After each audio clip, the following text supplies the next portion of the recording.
Okay. What is meant by the tachometry?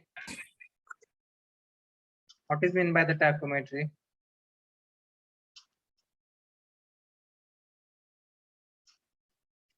Okay, last lecture we started the new chapter, tachometric surveying.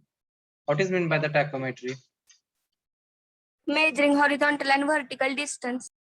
Okay, it is the branch of survey in which horizontal and vertical distances are determined or are measuring by the instrument is known as the tachometry. Okay, फक्त लक्षात काय ठेवणार आहे तुम्ही? For measuring the horizontal and vertical distances. Okay, आपण ह्या chapter मध्ये horizontal आणि vertical distance measure करणार आहे by using the instrument. Okay, आता कोणते इन्स्ट्रुमेंटनी आता टॅकोमेट्री आपण अडॉप्ट केव्हा करणार आहे? केव्हा अडॉप्ट करणार आहे? सपोज जर ग्राउंड सरफेस हे लेवल्ड असेल, ओके, प्लेन असेल, तर तुम्ही चेन आणि टेप यूज करू शकता for measuring the horizontal distance. पण जर ग्राउंड हे रफ असेल, ओके, ऑब्स्टॅकल्स असतील, डिफिकल्ट असेल, तर तुम्ही काय यूज करणार आहे? काय अडॉप्ट करणार आहे? टॅकोमेट्रिक सर्वेइंग अडॉप्ट करणार आहे. ओके, जर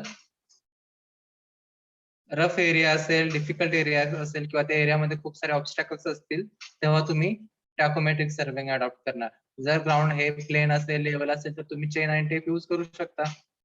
बरोबर का? For measuring the horizontal distances. Next point, आता मला डिस्टन्स मेजर करायचंय टॅकोमेट्रिक सर्वेइंग मध्ये. तर ते डिस्टन्स कोणत्या इन्स्ट्रुमेंटच्या सहाय्याने मेजर करणार आहे? There are two instrument men. First one is the tachometer and second one is the leveling staff. Okay, tachometer. Okay, tachometer is nothing but the tachometer Transit theodolite. transit theodolite. Okay, tachometer is nothing but the transit theodolite fitted with the analytic lens and stadia diaphragm. आपण analytic lens, stadia diaphragm, different type चे stadia diaphragm बघितले. Stadia diaphragm मध्ये 3 hair असतात, अपर hair, middle hair आणि lower hair. Okay, जेव्हा आपण telescope through बघणार आहे तेव्हा पुढचा जो काही ऑब्जेक्ट आहे म्हणजेच लेवलिंग स्टाफ आहे तो किती हेअर मध्ये कट होणार आहे? 3 हेअर मध्ये कट होणार आहे. ओके,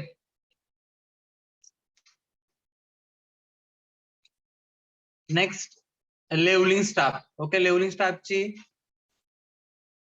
हाईट किती आहे? 4 meter. Least count of levelling staff is 5 mm.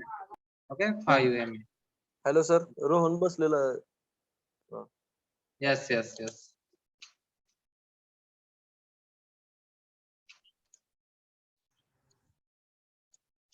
Next, principle of tachometry. The principle of tachometry based on the properties of isosceles triangles. समद्विभुज त्रिकोण. Okay, the properties of isosceles triangles काय आहे? Where the ratio of distance of the base from the apex to the length of the base is always constant. Okay, जर तुम्ही बघितलं त्याचा ratio, suppose हा isosceles triangles आहे, triangle A1 B1. Okay, तर त्याचा बेस काय आहे? S1 हा त्याचा बेस आहे आणि बेस पासून ते अपेक्स पर्यंतचं डिस्टन्स म्हणजे काय? D1 आहे. रेशो काय? When the ratio of distance of the base from the apex. Okay, कोणतं डिस्टन्स? बेस पासून ते अपेक्स पर्यंत डिस्टन्स डिवायडेड बाय काय म्हणते? To the length of the base. आणि ह्याचा बेस इज ऑलवेज कॉन्स्टंट. म्हणजेच मी जर इथं 3 ट्रायंगल 3 आहेत, तर तिन्ही ट्रायंगल जर मी कन्सिडर केले म्हणजेच कोणता? A1 B1, A2 B2, A3 B3. Okay, म्हणजे आता बघा तो रेशो कन्सिडर करा. काय असणार आहे? D1/S1 इक्वल टू कॉन्स्टंट आहे. D1/S1 equal to D2/S2 equal to D3/S3 equal to constant. तर इथं कुठला कॉन्स्टंट घेतला मी? मल्टिप्लाइंग कॉन्स्टंट, म्हणजेच F/I, ज्याची व्हॅल्यू किती असते? मल्टिप्लाइंग कॉन्स्टंटची व्हॅल्यू आपल्याला मॅन्युफॅक्चर प्रोव्हाइड करतं. ती व्हॅल्यू किती आहे? 100. ओके, दुसरा कॉन्स्टंट कोणता आहे? Additive additive constant. त्याची व्हॅल्यू किती आहे? 0. किंवा 0 कन्सिडर करणार तुम्ही. ऍडिटिव्ह कॉन्स्टंट 0 काय? Analytic lens joint असतो. ऍनालिटिक लेन्स जर फिक्स असेल टेलिस्कोपला तर तुम्ही ऍडिटिव्ह कॉन्स्टंटची व्हॅल्यू किती घेणार? 0 घेणार. ओके, नेक्स्ट आपण प्रिन्सिपल बघितला, प्रिन्सिपल ऑफ स्टॅडिया मेथड. ओके, ह्या प्रिन्सिपल वरून आपण एक डेरिव्हेशन नुसार, ओके, डेरिव्हेशन बघितलं आणि त्यातून आपल्याला डिस्टन्सचा स्टँडर्ड फॉर्म्युला किंवा इक्वेशन मिळालं. ओके, डिस्टन्सचा फॉर्म्युला काय मिळाला आपल्याला? D equal to S into F upon I plus F plus D. Okay, D equal to S into F upon I plus F plus D is the horizontal distance. S is the Staff intercept. staff Reading. intercept into F upon I multiplying constant F plus D additive constant. Okay, नंतर आपण objective बघितले. Main objective काय? For measuring the horizontal distance आणि for measuring the vertical distance, हे आपले main objective आहेत. नंतर characteristics बघितल्या की व्हॅल्यू किती असते, एफ अपॉन आय ची 100, additive constant F plus D ची जर टेलिस्कोप जर अटॅच असेल, फिक्स असेल, तर ऍडिटिव्ह कॉन्स्टंटची व्हॅल्यू 0 असणार आहे. ओके, जर ऑब्जेक्ट आणि आपल्या इन्स्ट्रुमेंट मध्ये डिस्टन्स जर लार्ज असेल, ओके, तर आयपीसचं जे काय मॅग्निफाईंग आहे पॉवर हे जास्त असले पाहिजे, जेणेकरून मला स्टाफवरच्या रेटिंग क्लिअरली दिसतील. नेक्स्ट, डिटर्मिनेशन ऑफ टॅकोमेट्री और स्टॅडिया कॉन्स्टंट.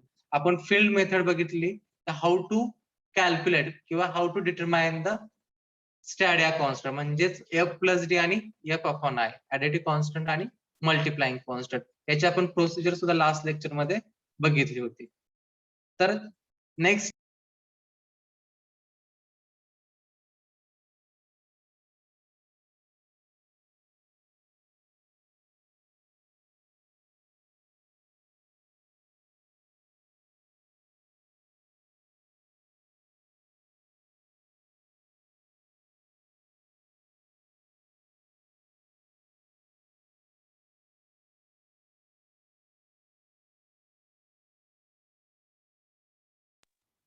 क्वेश्चन काय? Following readings are obtained on a vertically held staff with a tachometer. Determine the constant of the tachometer. काय डिटरमाइन करायला सांगितलंय? Constant of the tachometer. म्हणजेच काय find out करायचं तुम्हाला? F upon I. F upon I and F plus D. F plus D, हे दोन constant तुम्हाला फाइंड आउट करायचे. ऑब्झर्वेशन किती आहे तिथं बघा, हॉरिझॉन्टल डिस्टन्स 2 दिलेत आणि स्टॅडिया म्हणजे आता स्टाफ हा व्हर्टिकल हेल्ड आहे, उभा आहे. ओके, टॅकोमीटर आहे तुमच्याकडे, टॅकोमीटरच्या सहाय्याने त्यांनी डिस्टन्स मेजर केलंय आणि त्याचे रिडिंग पण तुम्हाला दिले. आता इथं बघा गिव्हन काय काय दिलंय. ऑब्झर्वेशन 2 आहेत, कारण की डिस्टन्स किती दिले तुम्हाला 2, म्हणजे D1 आणि D2 दिलाय. ऑब्झर्वेशन 2 आहेत, म्हणजे बघा इथं तुम्हाला काय दिलाय, हीच डायग्राम कन्सिडर करायची. ऑब्झर्वेशन दिलंय, D3 दिलाय का तुम्हाला? D3 दिलाय का? नाही दिला. तुम्हाला D1 आणि D2 म्हणजे हे दिलं नाही, हे कन्सिडर करू नका. हीच डायग्राम कन्सिडर करा. तुम्हाला काय दिलंय प्रॉब्लेम मध्ये? D1 एक दिलाय आणि D2 एक दिलाय, बरोबर. D1 एक दिलाय आणि D2 एक दिलाय. गिवन मध्ये बघा, D1 equal to 25 meter, okay, D2 equal to 50 meter. नंतर आता इथं स्टाफ इंटरसेप्ट कसा काढायचा सांगितलंय मी. स्टाफ इंटरसेप्ट कसा काढायचा? यस कसा फाइंड आउट करायला सांगितलंय? Upper reading minus lower reading. Upper reading minus lower reading. आता इथलं upper reading minus lower reading करायचंय. आता इथं बघा, अप्पर रिडिंग म्हणजे कोणतं असणार आहे? ज्याची व्हॅल्यू ही मॅक्झिमम आहे, ज्याची व्हॅल्यू मॅक्झिमम आहे ते रिडिंग कोणतं असणार आहे? अप्पर. आणि ज्याची व्हॅल्यू एकदम कमी आहे, म्हणजे जे रिडिंग जास्त आहे ते अप्पर रिडिंग असतं, जे रिडिंग कमी व्हॅल्यू आहे ते लोअर रिडिंग असतं आणि राहिलेलं मिडल रिडिंग असतं. तर upper reading minus lower reading म्हणजेच बघा S1 फाइंड आउट करायचं आहे. 2 ऑब्झर्वेशन आहेत. हे फर्स्ट ऑब्झर्वेशन झालं 25 मीटरचं, म्हणजे बघा हे D1 इक्वल टू 25 मीटर. नंतर हा तुमचा लेवलिंग स्टाफ आहे पहिल्या ऑब्झर्वेशनचा, त्याला तुम्ही काय केलंय? बायसेट केलंय. बायसेट केल्यानंतर हा लेवलिंग स्टाफ 3 हेअर मध्ये कट झालाय, अप्पर, मिडल आणि लोअर. बघा इथं अप्पर, मिडल आणि लोअर, आणि त्याचे रिडिंग्स मी इथं काय केले? नोट डाऊन केले. 1.900, 1.655, 1.410 हे पहिल्या ऑब्झर्वेशनचे रिडिंग्स आहेत. आणि हायएस्ट कसा फाइंड आउट करणार? S1 upper reading minus lower reading म्हणजे तुमचं काय असणार आहे? S1 असणार आहे. तर बघा इथं अप्पर रिडिंग किती आहे? 1.900, लोअर किती आहे? मायनस 1.410. 1.900 मायनस 1.410, S1 किती आला? 0.49 आला. S1 किती आला? 0.49. नेक्स्ट S2 कॅल्क्युलेट करायचा आहे. आता S2 मध्ये बघा आपल्याला 2.22 आहे, अप्पर रिडिंग आहे, मायनस लो रिडिंग किती आहे 1.230 आहे. लो रिडिंग किती आहे 1.230 आहे. 1.230 हे तुमचं काय लो रिडिंग आहे 1.230. किती येते आन्सर? S2 इक्वल टू 0.99 येते. S2 equal to 0.99. नंतर कॅल्क्युलेट काय करायचंय? डिटरमाइन कॉन्स्टंट म्हणजे गिवन मध्ये लिहिलं मी D1 लिहिला, D2 लिहिला, S1 कॅल्क्युलेट केला, S2 कॅल्क्युलेट केला. नंतर आता F अपॉन I किती आहे तो कॅल्क्युलेट करायचा आणि F प्लस D काय तो कॅल्क्युलेट करायचा आहे. बरोबर. तर मला सांगा ऑब्झर्वेशन 2 आहेत म्हणजे इक्वेशन सुद्धा किती होणार तयार? 2 इक्वेशन तयार होणार. आपलं जनरल इक्वेशन काय आहे? D इक्वल टू, आपलं जनरल इक्वेशन काय आहे? D equal to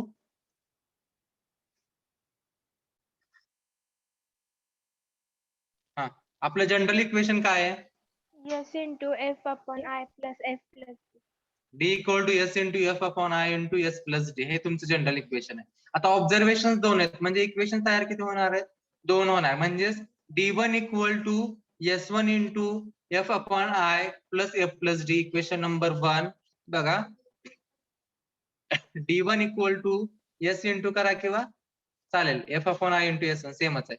S1 into F upon I plus F plus D equation number 1. D2 equal to S2 into F upon I plus F plus D. Okay, equation number 2. Put the values. Okay, ज्या values आहेत given मध्ये त्या values ह्या equation मध्ये टाकायच्या आणि दोन्ही equations काय करायचे सॉल्व्ह करायचे. D1 ची व्हॅल्यू 25, D2 ची value 50 equal to F upon I into S1 ची व्हॅल्यू 0.49, S2 ची value 0.99 plus F plus D plus F plus D.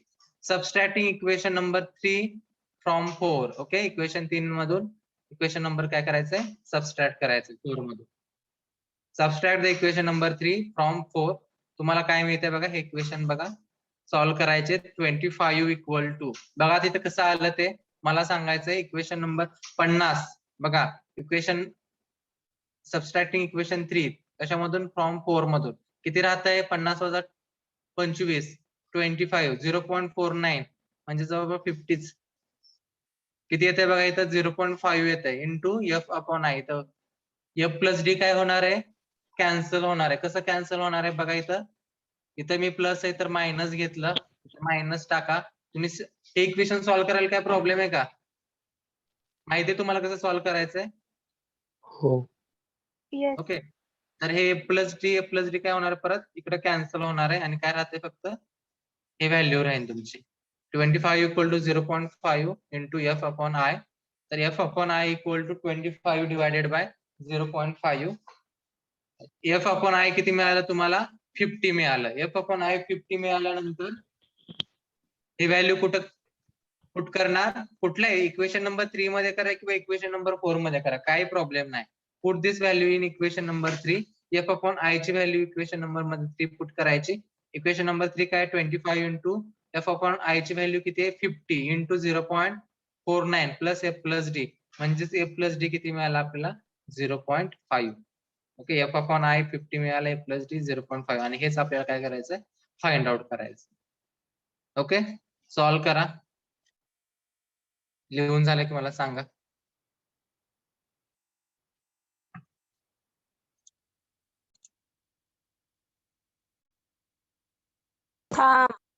Second question. Determine the values of stadia constant, that is multiplying and additive constant, of tachometer from the following observation. Okay, observation बघा there are two observations. First one, instrument कुठे ठेवलंय बघा instrument stations, instrument on point O and staff कुठं fix केलाय point A आणि B. Okay, O to A distance म्हणजेच D1 किती दिलाय तुम्हाला 100 दिलाय आणि O to B किती दिलाय 150 दिलाय. म्हणजेच बघा सेम डायग्राम कन्सिडर करा. ओके O वर इन्स्ट्रुमेंट तुमचं फिक्स केलंय, A वर तुमचं स्टाफ पहिलं स्टाफ स्टेशन काय A आणि B आहे.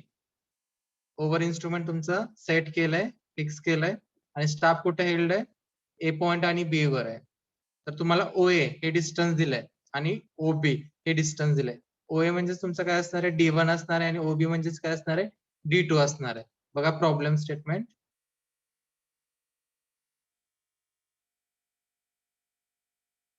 OA D1 दिलाय, OB म्हणजेच D2 दिलाय आणि स्टाफ रिडिंग दिले. कोणते कोणते स्टाफ रिडिंग दिले?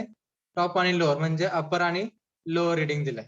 मिडल रिडिंग दिलंच नाही आणि अपर आणि लोअरच लागते आपल्याला.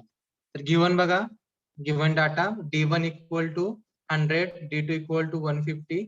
S1 कसं फाइंड आउट करणार आहे? स्टाफ इंटरसेप्ट कसं फाइंड आउट करणार आहे? Upper reading minus lower reading.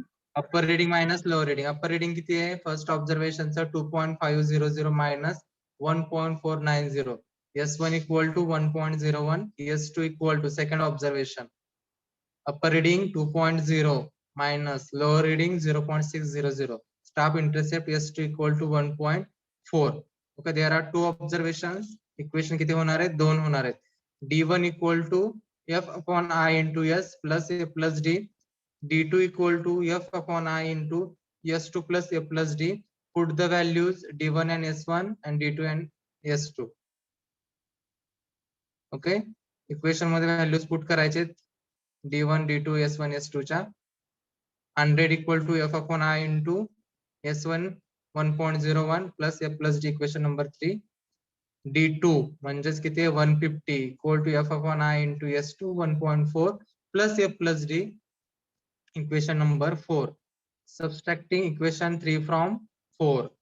काय कॅन्सल होणार आहे? A plus D कॅन्सल होणार आहे. 150 मायनस 100 किती राहत आहे? 50 राहत आहे. 50 राहत आहे. Equal to F upon I into 1.4 minus 1.01 म्हणजेच किती येतं? 0.39 येतं. F upon I equal to 50 divided by 0.39. We get multiplying constant equal to 1.28.2.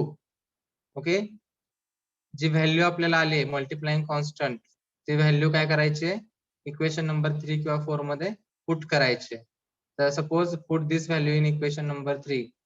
100 equal to F upon I into F upon I किती मिळाला? 128.2 128.2 into 1.01 plus A plus D equal to minus 29.428. सगळ्यांचा answer बरोबर आलाय का बघा? F upon I multiplying constant 128.2 आलाय का? Yes, sir. Yes, sir. आणि A plus D equal to minus 29.482 आलाय का? Yes, sir. Yes, sir.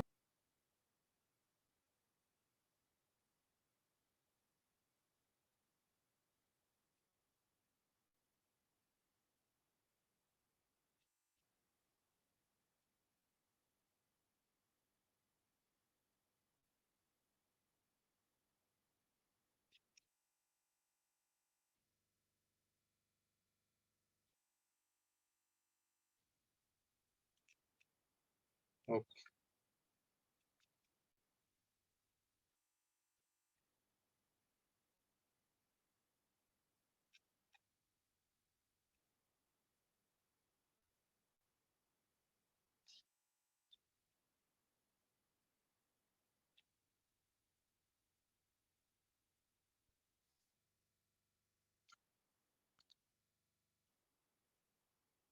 Okay. Next point. सगळ्याला प्रॉब्लेम समजले का बघा? Yes, sir. कॉन्स्टंट कसे फाइंड आउट करायचे समजलं सगळ्यांना? Yes, sir. Okay. Next point, tachometric method. Okay, there are two methods. First one is the stadia method. Second one is the tangential method. Okay, tangential method आपल्या syllabus मध्ये नाहीये. Stadia method मध्ये fixed hair method. Okay, stadia method मध्ये first जी method आहे fixed hair method ते आपल्या सिलेबसला आहे. Second one is the movable hair method. तर बघा, फिक्स्ड हेअर मेथड पहिल्यांदा आपण फिक्स्ड हेअर मेथड बघूया. केस number 1, when the line of sight. आता ही लाईन ऑफ साइट सध्या काय आहे?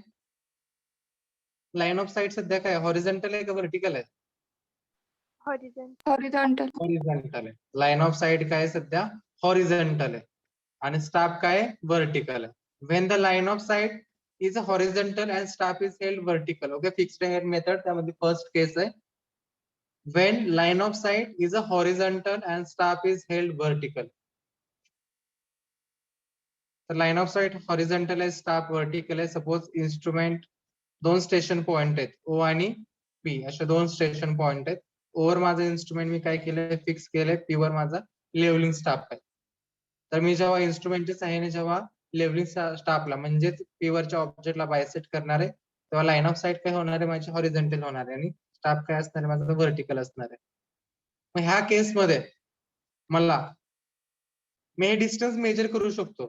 जेव्हा लाईन ऑफ साईट हॉरिझॉन्टल असेल आणि स्टाफ व्हर्टिकल असेल तर तो मी स्टँडर्ड फॉर्म्युला म्हणजेच D equal to F upon I into S plus F plus D हा फॉर्म्युला युज करू शकतो डिस्टन्स फाइंड आउट करण्यासाठी. पण सपोज मला ह्या पॉइंटची आर एल फाइंड आउट करायची असेल, ह्या पॉइंटची आर एल फाइंड आउट करायची असेल तर कोणत्या तरी एखाद्या पॉइंटची आर एल काढायची असेल तर मला कुठल्या पॉइंटची आर एल माहित असणं गरजेचं आहे. बेसिक सर्वेइंग एखाद्या पॉइंटची आर एल मला कॅल्क्युलेट करायची असेल तर कुठल्या पॉइंटची आर एल माहित असणं गरजेचं आहे.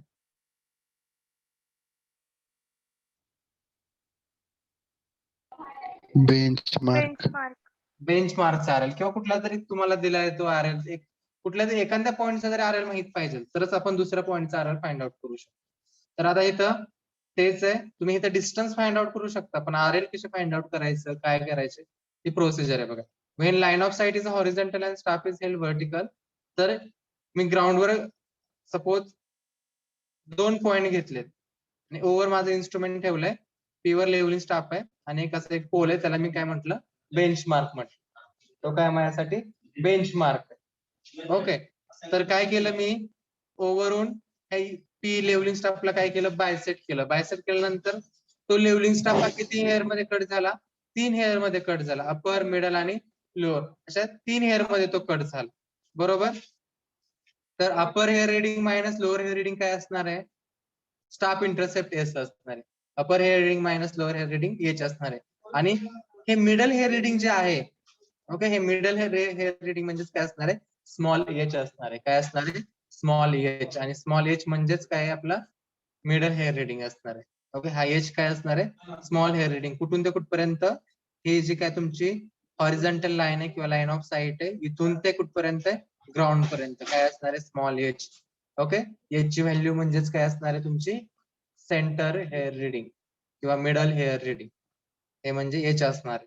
आता सपोज मला O2P म्हणजे हे डिस्टन्स कॅल्क्युलेट करण्यासाठी फॉर्म्युला आहे, पण ह्या पी पॉइंटचा आर एल फाइंड आउट करायचा आहे मला.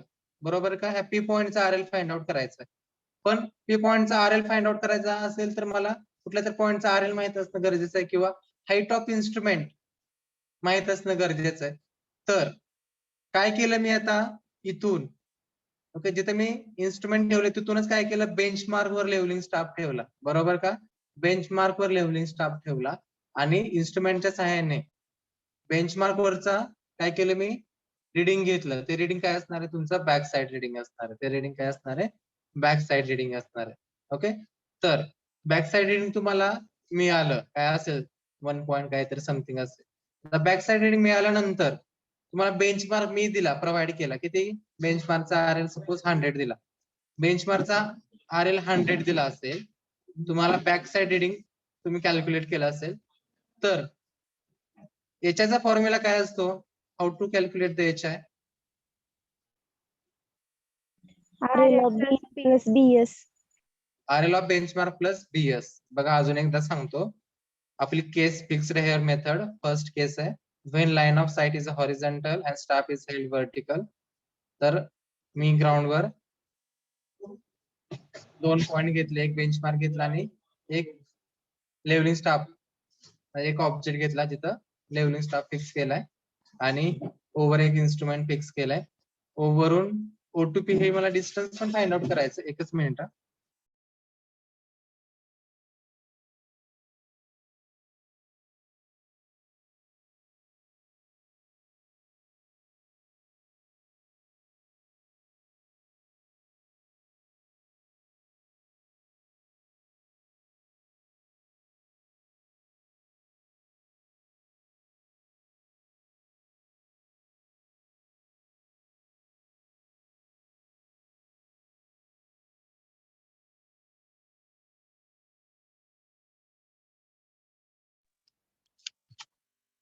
ओके, तर फिक्स्ड हेअर मेथड त्यामध्ये case number 1 when line of sight is horizontal and staff is held vertical. Line of sight तुमच्या हॉरिझॉन्टल स्टाफ व्हर्टिकल आहे. मी काय सांगितलं सपोज ग्राउंडवरच गेलोय आपण आणि ओव्हर एकाच ओएस स्टेशन निवड तिथे इन्स्ट्रुमेंट तुमचं फिक्स आहे. पी वर आपण लेवलिंग स्टाफ ठेवलाय आणि एक बेंचमार्क निवडलाय सपोज पोल आहे.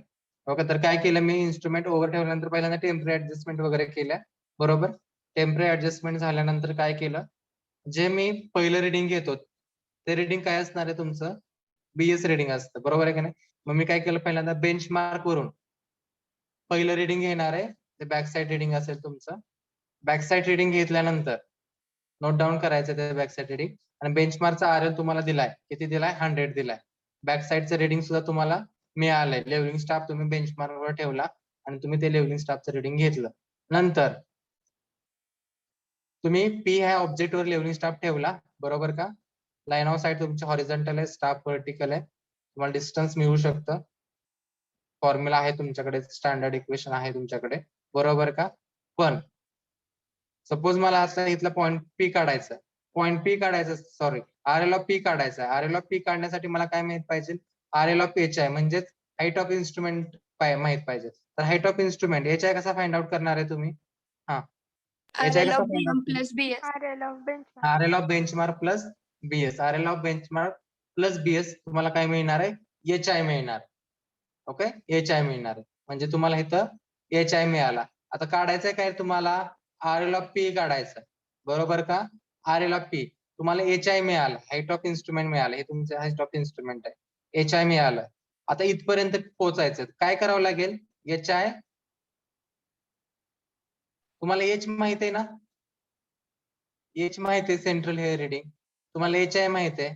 मग काय करावं लागेल पी कॅल्क्युलेट करण्यासाठी काय करावं लागेल आरएल ऑफ पी काढण्यासाठी तुम्हाला एच आय माहितीये एच आय मायनस एच करायचं. एच आय मायनस एच केलं की तुम्हाला काय मिळणार आहे आरएल ऑफ पी मिळणार आहे. बघा when the line of sight is a horizontal the general tachometric equation for a distance is given by जेव्हा लाईन ऑफ साईट तुमची हॉरिझॉन्टल असेल स्टाफ हा व्हर्टिकल असेल. बघा काय म्हणतोय जेव्हा लाईन ऑफ साईट ही तुमची हॉरिझॉन्टल असेल स्टाफ हा व्हर्टिकल असेल. ओके स्टाफ हा व्हर्टिकल असेल तेव्हा डिस्टन्सचा फॉर्म्युला स्टँडर्ड इक्वेशन पुट करायचंय डिस्टन्स मेजर करण्यासाठी D equal to F upon I. Okay D equal to F upon I into S plus F plus D हे इक्वेशन काय करायचं तुम्हाला पुट करायचं. नंतर डी तुम्हाला माहिती आहे distance horizontal distance F upon I is the multiplying constant S is the staff intercept and F plus D is the additive constant. Okay next मग अशामध्ये तुम्हाला जर आरएल ऑफ पी कॅल्क्युलेट करायचं असेल तर RL of staff station P equal to H I minus H. Okay where H is the central hair reading आणि H I कसा calculate करणार आहे RL of benchmark plus back side reading. Okay तर benchmark RL ह्या गोष्टी तुम्ही basic सर्वे मध्ये शिकलाय बरोबर का.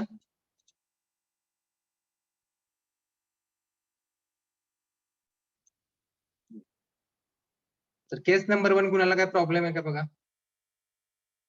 आरएल ऑफ पी कॅल्क्युलेट करण्यासाठी किंवा हॉरिझॉन्टल डिस्टन्स डी कॅल्क्युलेट करण्यासाठी.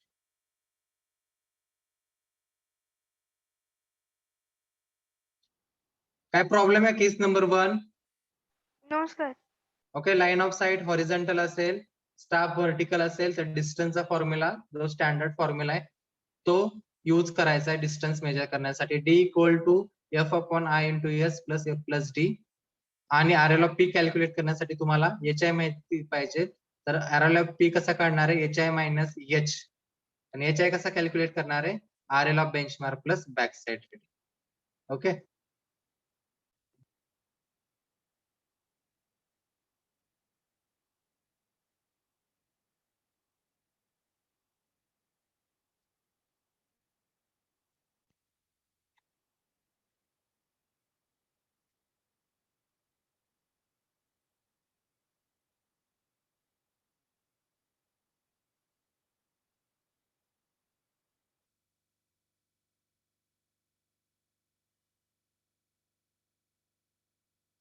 Problem 1 minute